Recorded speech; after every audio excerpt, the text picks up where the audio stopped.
This is the Honest Brew Podcast. Here's your hosts, Ben Heisler and Shane Kale. Honest Brew, everybody, what's going on? Ben Heisler along with Shane Kale. Welcome back, Shaner. It's good to have you back. It's good to have you too, Ben. I'm recording with a Sierra Nevada Torpedo Extra IPA tonight, so I'm feeling good. That's very nice. I got a little ESB from Red Hook, which is delicious. I did the variety pack, so there's a little audible ale, which is part of the Dan Patrick Show. We can get into the brews of the night a little bit later, but before we bring in our guest tonight, and you and I are both very excited to have on Corey Frye from the Main Squeeze, and they're going to be doing 3 shows coming up. The first is going to be Wednesday night at the Bluebird in Bloomington, Friday night at the Double Door in Chicago, and also on the 27th, they're going to be at the Amphitheater in Garfield Park. I believe it's the McAllister Amphitheater. So Corey, incredibly talented singer for the Main Squeeze, and if you like funk, then you need to be at the show. And we'll talk to him in just a second. But before we bring in Corey, 3 ways you can reach us. You can always go to thehonestbrew.com. And with that, you'll see some of our latest podcasts. The last one I did the podcast with Howard Megdal of Capital New York. Recently just posted a little obituary post on a guy that you and I both love, Shane. That was Dennis Farina. Just a terrific, terrific actor with a thick, just mustard-stained Chicago accent. Dennis I was surprised. He got a lot of love on social media the past few days for being such a. He's not an A-list star or anything. He got some serious love, Farina did. He was one of my favorites, and I remember him in Little Big League back in '94 and thinking this guy's going to be a star. I remember that. We also have our all-time list of the world's greatest sandwiches. That post is going to be coming up soon. You can go to twitter.com/thehonestbrew. You can follow me at Benny Heist. Follow Shane at Spoon Lagoon 84, and also facebook.com/thehonestbrew. And if you go there, please like us. Also on iTunes, you can find the Honest Brew podcast, and if you do find us and download us on iTunes, we ask that you rate and review us. Corey is like I said before, the lead singer of the Main Squeeze, and you can follow him on Twitter at LargeFrye, LRG Frye FRYE, and their Twitter handle for the band is at Main Squeeze Me. What's up, Corey? Yo, what's going on, Ben? How you doing, Shane? We're doing good, pretty man. good, man. It's great. It's great to have you on. And I'll be honest, Shane brought me into the world of Main Squeeze, and I really haven't been able to put the iPod down. I've been listening. I've loved your guys' sound. And the first thing that I wanted to ask you is someone like myself who's really enjoyed a lot of old school funk and not necessarily too familiar with modern funk. I mean, I know a little bit of Robert Redford, a little bit of Mo, a little bit of Lettuce. How do you sort of blend those influences together to create your own sound? Well, first and foremost, thank you. We have a lot of different genres, but at least as far as the funk, the old school funk, we kind of channel the old school meters. We're huge in the Lettuce and Soul Live. So that's kind of where the funk elements come from. We say that, we're 5 different people from 5 different places, and we all listen to a lot of different music, but funk was kind of the one that we were all, most agreed upon. So we kind of taken that and then just kind of added our own little spices to it. If you go to a Squeeze show now, you hear everything from, rock to funk to soul. We try to do a little bit of everything. We call it feel-good music. Feel-good music. And at what age did you get into feel-good music before you joined the band? What brought you into those early influences? Oh, man, I've been singing forever, and I listened to a lot of R&B and soul growing up. My mom is always like the oldies, everything from Donny Hathaway to, Boyz II Men. I really got into New Edition when I was younger. So I was really into the R&B, and I've always kind of stuck with that path as far as like what I like to sing. As I got older and started writing my own music, I just sort of jumped into more of a singer-songwriter type situation. Some of my best friends who I started writing with early were singer-songwriters. So I kind of learned, I guess my songs were more not as R&B, but the voicings of the songs were with R&B flavor.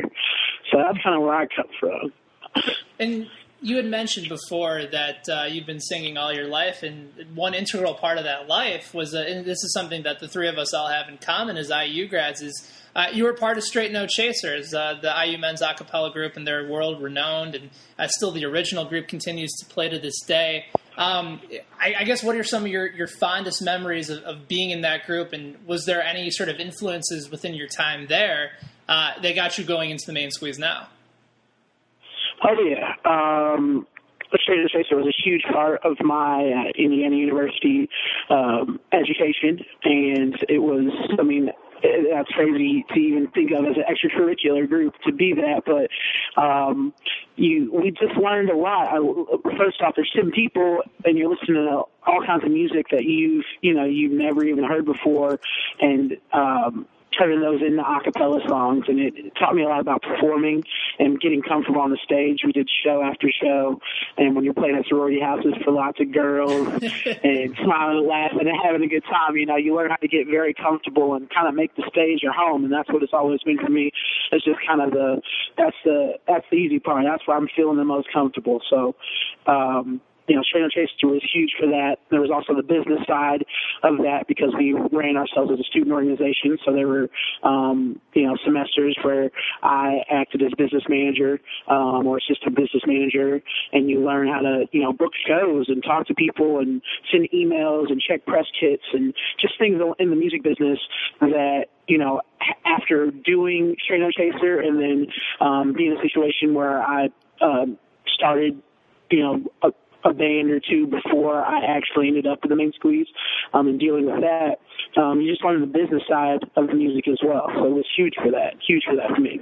So for many of us listening right now, we don't know the exact story of how you joined the band because the Main Squeeze was around for a little bit of time before you joined. So why don't you give us a quick recap of how you entered the Squeeze world?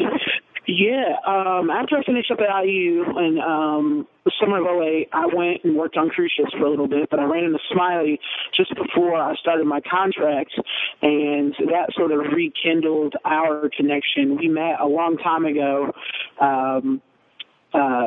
randomly at a bar, and he was playing. He ended up sitting in on piano, and I sang a cover, and so we ended up talking from there, but nothing ever really, came to fruition. After I got back from my cruise ship, which was fast forward to, January 2010, I was coming back down to Bloomington. My brother was in IU at the time, and I was just coming back to hang out with a couple friends, catch up with my brother, and ended up accidentally, going to the Main Squeeze show.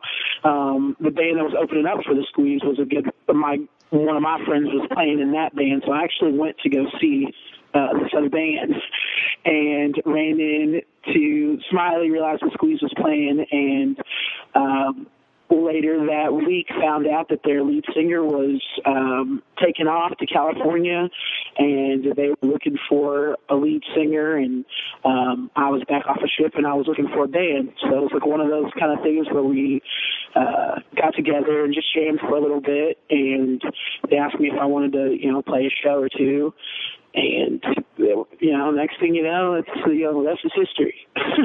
That's a crazy story. That's really cool. Yeah, it's really crazy, and it's so funny because we ran into each other so many times, and we talked about playing music together, for so long. But it took us 4 or 5 years before me and Smiley actually started playing together and making a band, which is crazy how that happened. But I actually was moving to Chicago after my cruise ship, and I already made plans and found a house, and just decided that I couldn't do it. It felt too right, seemed too right, and so decided to stick around Bloomington for a little bit and see where it went, and here we are. That's crazy. So what the actual process, so you found out they were looking for another singer, and everything sort of came to fruition for you.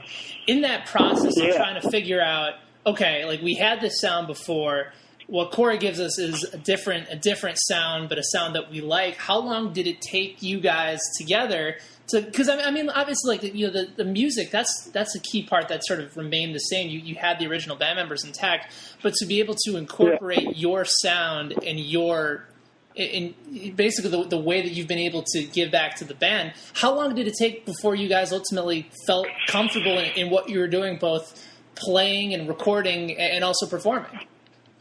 When we first got together, we were playing probably 25 covers, shows. That's how we kind of meshed it up and started learning how to, sing. There were songs that, I knew that were a little bit more on the soul side that it kind of forced the group to learn. Whereas on the other side, there were songs that I had to learn, going into more of a rock, like a Zeppelin or more of a Grateful Dead type feel or Fish, where I learned some of those songs. So it was really the blending of learning all these different covers that sort of helped us mold into at least the sound that we wanted to sound like. And then as far as the writing went from there, we just kind of, we say that there's no song that no one has, everyone has a say-so in the songs. It might start as like, an idea, a riff that Max has, or, a lyric that I want to do or whatever, or Smiley has a, cool chord. But we all kind of influence every song. We all kind of put our own twist on it, and that's what kind of molds them into these songs that, it feels like it's going everywhere. It feels like, I was just listening to this rock, but now they've kind of gone into this jam part. That's everyone's influence. That's just not individual. And Corey, I'm interested to know, when you joined the band, it seems like you've been writing a heavy amount of the lyrics in your band's catalog. Were there any set of lyrics that you brought immediately into the band once you joined? There were ideas that I had that eventually became songs, but when we first started writing original music, we were all doing it as far as like the Squeeze was concerned. We had, there were either some lyrics there or we started writing them together.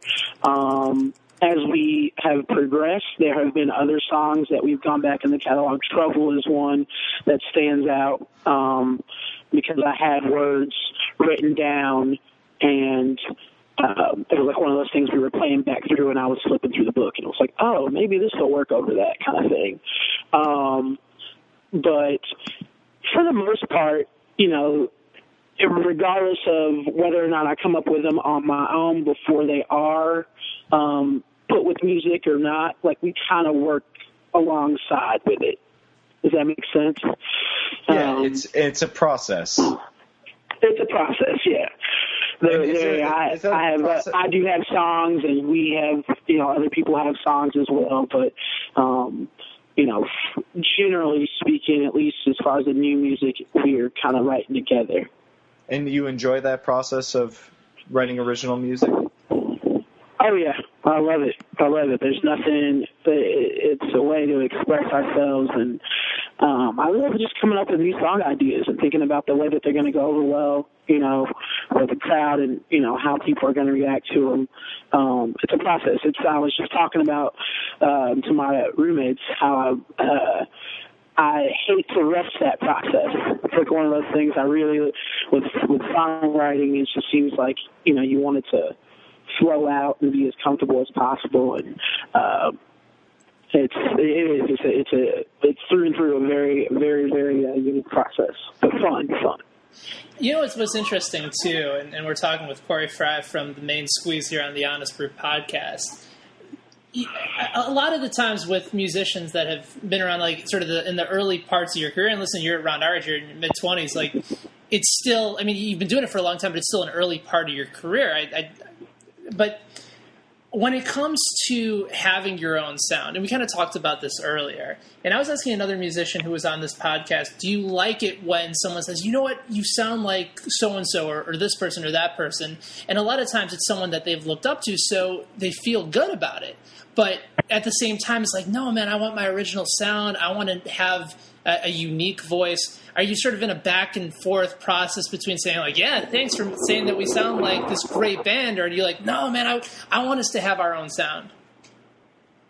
Yeah, I think there's a fine line between, being super original and, being catchy, like music has been around for so long that, everyone's good, you can sound like however you want to. There's always going to be someone that says like, oh, this reminds me of whatever they like to listen to, person Sure. A or person B.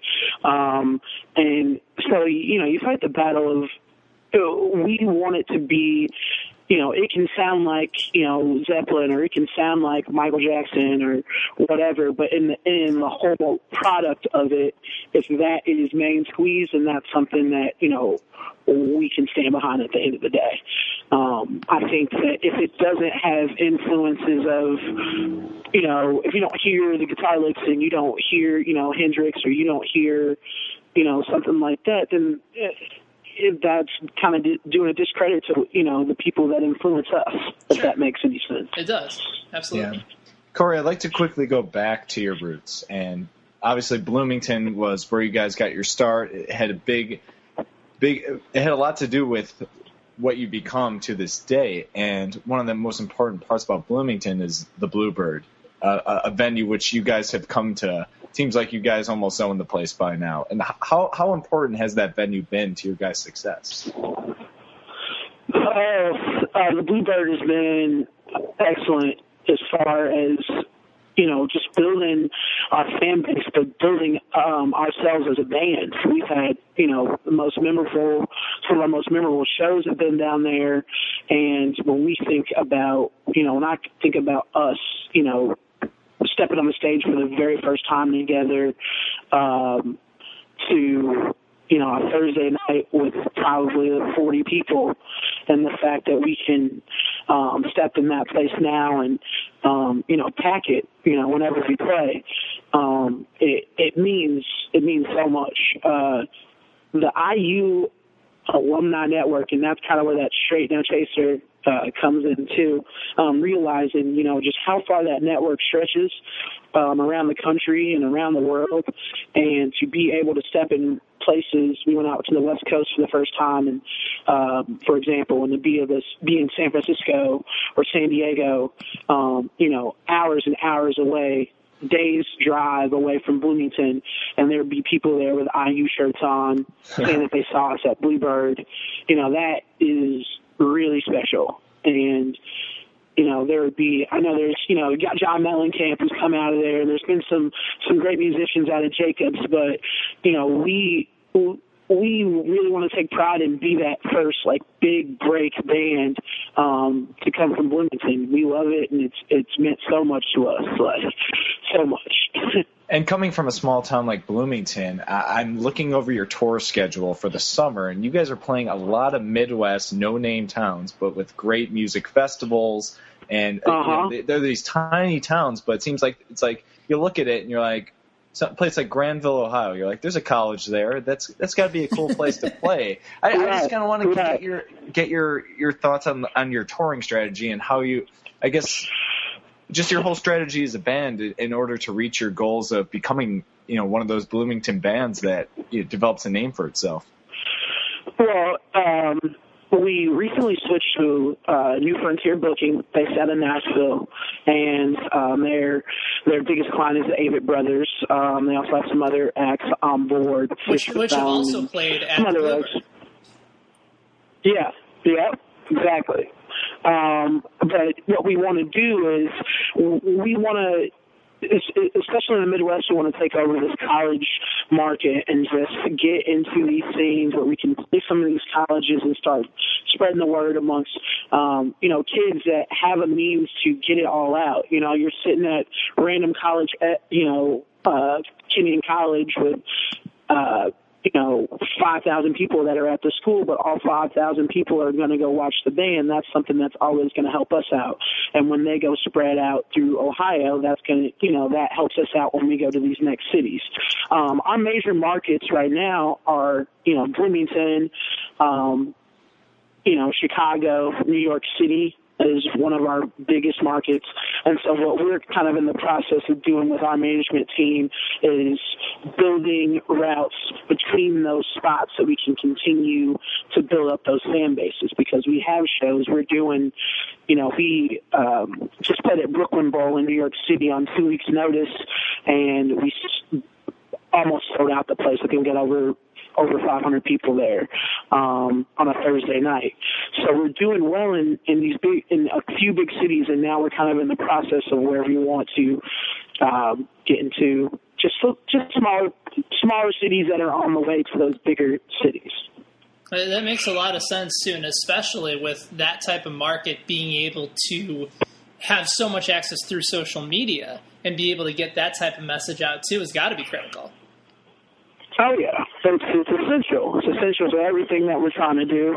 And, like we've been together for a long time, but we are, in the beginning of sort of this grind of, we've been on the road every night for the last about, a year and a half, 2 years now. We have homes in Chicago that we sleep in about 5 days a month. So, we spend more time in the van. I spent more time in the van this weekend than I spent on my feet. So. Can you talk about some of the ups and downs of being in a band, spending so much time together in that van? I imagine, it's the ride of a lifetime, but, with you guys are still making a name for yourself in different parts of the country, and you're spending a lot of time together, and the pressure that comes with the fun. So I'd like to hear a little bit about that. Yeah, I mean, with all kinds of good, there comes a bad. I think the one good thing about us is that because we are all from different backgrounds and we weren't playing with each other, we didn't start the band when we were all 10 years old, and we're not growing tired of each other. We're continuing to get to know each other, and I think that's something that call it timing, or good or luck or whatever, but, I think that's something that really helps. But, it's like anything. You spend too much time. It's hard. For a while, we lived together in Bloomington, and when we moved to Chicago, we all kind of we all have 3 different apartments now. So 2 people live together, and one place and 2 in another, and then I have a place with my roommates. And because you kind of need the space. The thing with music is it's a 24-hour job, so there's really no separation of, when it's not music and when it is music. The business is always going, and you're always got to be working on music, or you always got to be figuring out what the next show is, or, whatever. So you grow to kind of want to have a little bit of separation when you're not on the road, because when you're on the road, and everyone's together for the entire time. There's no break from that. But it's like anything, you get through it, and you talk about your conflicts, and you work them out. I got one more for you, Corey, and I always love to ask this to musicians just because of what you talked about from earlier, is that constantly there's just so much sort of give and take from the rest of the music world, and you're finding influences from something that you write, and maybe it goes back into something that you didn't even realize that you put together. So my final question for you is, if you had that opportunity to grab an Honest Brew or a couple drinks with one of your all-time influences in the funk, in the R&B, in the soul world, who would that person be, and what do you think would be the first question that would come out of your mouth? Oh, man. Stevie Wonder is the one person I've died to sit down with. My 2 favorite singers, Stevie Wonder and Babyface. Babyface is from Indianapolis, which is where I'm from, and we went to the same high school and middle school and all that stuff, so he's kind of like my local hero, but Stevie's my all-time. And it'd just be great to pick his brain. Like, just either one of those guys, they're just great. They're super talented songwriters. They have great voices. And, Stevie Wonder was signed to Motown when he was 12 or 13 years old. To get to hear, his story and what he's kind of gone through would just be the ultimate for me. And Corey, I went to the 5 shows at Martyrs back in January, 5 straight weeks of Main Squeeze. And in one of those shows, you guys played an entire set of Stevie Wonder and just knocked it out of the park.